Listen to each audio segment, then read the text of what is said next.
Hello, and welcome to the LIS Recap. Make sure to subscribe to the channel. Let's begin. The movie starts in a futuristic Japanese society. The government has enacted a complicated nationwide rule known as the Red Threads of Science. According to this rule, when a person turns 16, they are assigned a romantic partner by the government. The partners are selected after extensive research into both parties' hobbies, habits, families, and so on. The main aim of the law is to encourage successful marriages and combat the increasing low birth rates that are threatening a lack of manpower in Japan. Over the years, the system has proven to be fruitful as almost 100% of government-arranged marriages are successful in producing offspring and they are less likely to get divorced. The only drawback to the law is that sometimes people fall in love before they turn 16 and do not want the government to interfere with their love lives. In such cases, those who disobey the arrangement face penalties and get fewer privileges as citizens. The protagonist of the film is a cheerful high school girl named AI. She is about to turn 16 in a day and is super excited about finally getting to meet the love of her life. All her friends are also thrilled for her,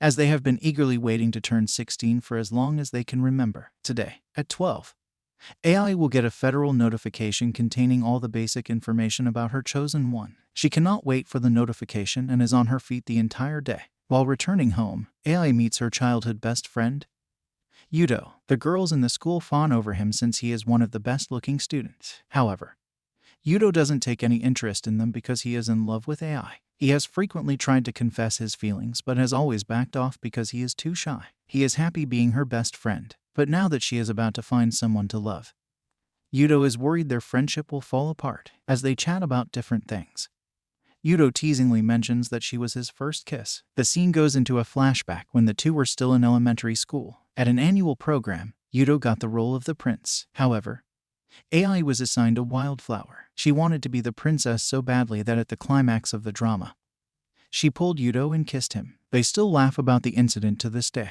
In the following scene, AI, her parents, and her uncle are having a birthday dinner at her house. Even AI's parents are excited about the notification, which is scheduled in only a few hours. AI's parents also met through the government program, but her uncle is still unmarried. It has always been a topic that no one likes to talk about, so AI doesn't get it. Later, she is given a dress that she wears to bed. As time passes, she gets more nervous.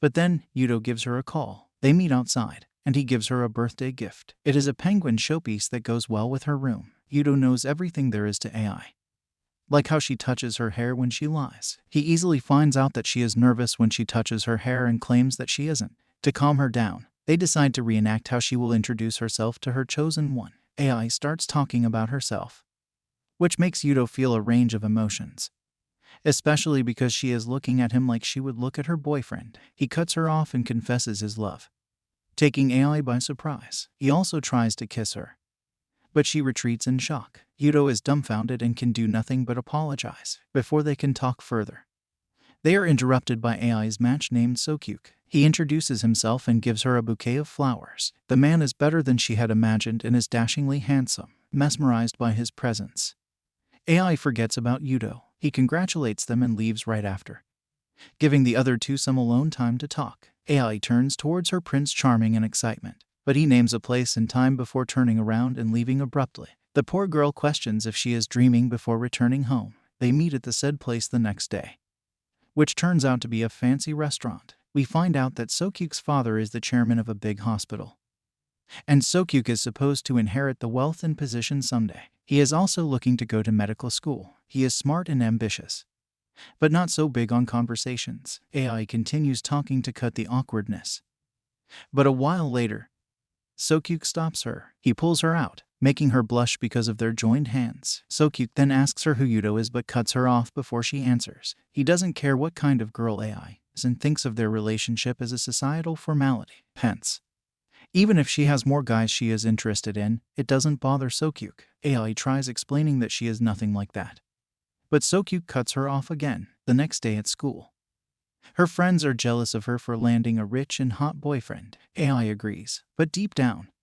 she doesn't know how to feel about Sokyuk. In the following week, they go on several dates, all of which AI doesn't enjoy. Sokyuk walks too fast for her, doesn't talk much, and never smiles. At one point, AI feels like someone is threatening him to date her. Having had enough, One day, she dresses up as a supposedly rich lady who matches his status. Sokyuk's dress up is over the top, but Sokyuk doesn't comment on it. AI again tries to make conversation, but he dismisses her with simple answers. She even inquires if he has told his friends about her. But Sokyuk thinks the question is outrageous because he would never do something like that. AI leaves the restaurant after another failed date, losing hope that she will ever get along with him. Then, she meets Yudo, who advises her to meet his parents and find out more about him, so the conversations are more meaningful. AI agrees and goes to his house the very next day. Sokyuk's mother is kind, but his father is on the stricter side. He asks AI to behave herself now that she is about to be a part of their family. Sokyuk overhears him and burns in a rage. He has never liked his father because the old man thinks he owns his son. Seeing him do the same to AI, Sokyuk can no longer control his anger. He stands by his girlfriend, asking his father to stay away from her. After that, they walk to the bus stop together, talking about many things. Sokyuk apologizes for not being good enough for her. AI, in turn, claims that she hardly knows anything about him. But since he stood up for her in front of his father, she is assured that he is a good person. AI's bus arrives, but Sokyuk doesn't let her board it by pulling her around and kissing her. The bus drives away as the two continue kissing. AI is over the moon the next day. She thanks Yudo for the advice even though it didn't work the way he thought it would. They refrain from talking about his confession and engage in other light-hearted conversations. Yudo's birthday is in a few days, and he will also get to meet his assigned partner. However, unlike AI, he is not too excited. When Sokyuk and AI are on their next date, she brings him to a shop to buy a scarf for Yudo as a birthday gift. After that, they go to an aquarium, but Sokyuk is not in a good mood. AI registers that he is jealous and hugs him because his being jealous means that he likes her. Sokyuk smiles at her for the first time, and the two share a kiss. In the following scene, AI gives Yudo the scarf. He reveals that he talked to his chosen partner, but she lives in another part of the country, so they have decided to meet in the summer. AI thinks it's a great idea to bring Yudo along with her and Sokyuk since he has no plans for his birthday. Initially, the date is very awkward, but the guys start talking when Yudo discovers that Sokyuk chose his scarf. They get along pretty well by the end of an hour, but then they're left alone without AI. Yudo asks Sokyuk if he knows what AI likes and dislikes, her mannerisms, her life goals, or anything else that a partner should know. Sokyuk is guilty of never paying much attention to his girlfriend, so he has nothing to say. Yudo, on the other hand, lists the things that AI likes and explains how Sokyuk can be a better partner for her. They eventually get into a fight, and Yudo leaves. For the next few days, he doesn't come to school. Then one night, AI finds out that Sokyuk is moving to Tokyo to attend a better university. He will spend the next 6 years there, so the two will have to be in a long-distance relationship. To avoid living apart, he suggests they move in together. However, this will only be possible if they get married. It is a trend for 16-year-olds to get married and start a family, hence AI gives it a thought. To clear her head, he goes to her uncle's the next day. He talks about his chosen partner, who moved abroad when they were still together. She never returned and is happily married to someone in London. According to him, living with the penalties is easy if you are with the person you actually love. Although scared, AI feels ready to start the new chapter of her life. In the following scene, Sokyuk and AI are in Tokyo attending an open campus event. AI is bored during the lecture, but seeing Sokyuk enjoy herself makes it worthwhile. After the lecture, they visit several places, eat new foods, and have a lot of fun. In the end, Sokyuk brings her to a church and gives her a little cat compartment box that she had always wanted. It brings her joy, which is multiplied when she finds an engagement ring inside. AI says yes, and the two start preparing for the wedding. She also informs all her friends about the proposal, but a part of her still feels empty because of Yudo's absence. Elsewhere, Yudo gets the wedding invitation through the mail but doesn't react to it. It is the week leading up to the wedding,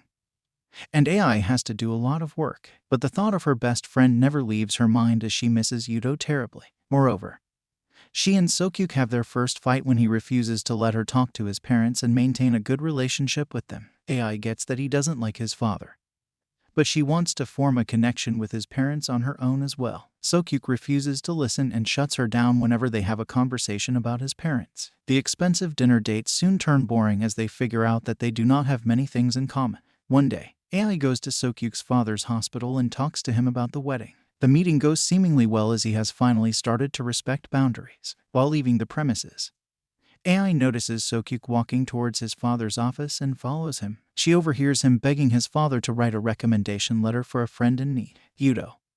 The said friend is soon revealed to have a second-stage brain tumor. His treatment can only be done in an expensive hospital in Tokyo.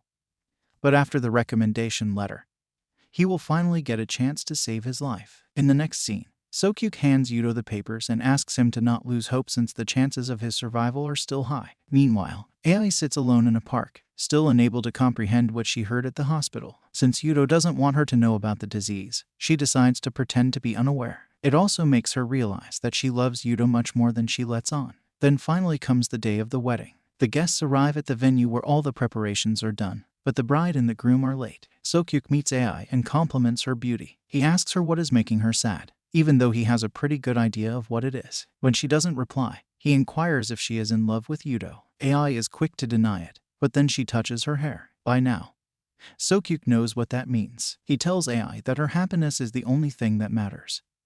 And if she feels like she is about to be stuck in a loveless marriage, she should run away right now. He also promises to handle the guests and the parents before encouraging her to hurry up. Filled with tears, AI thanks him and runs to the airport where Yudo is about to fly to Tokyo for brain surgery. They meet at the terminal, and AI expresses her love as Yudo did on the night of her 16th birthday. Initially, Yudo freaks out, asking her to return to the church, but in the end, his dream comes true and they share a kiss.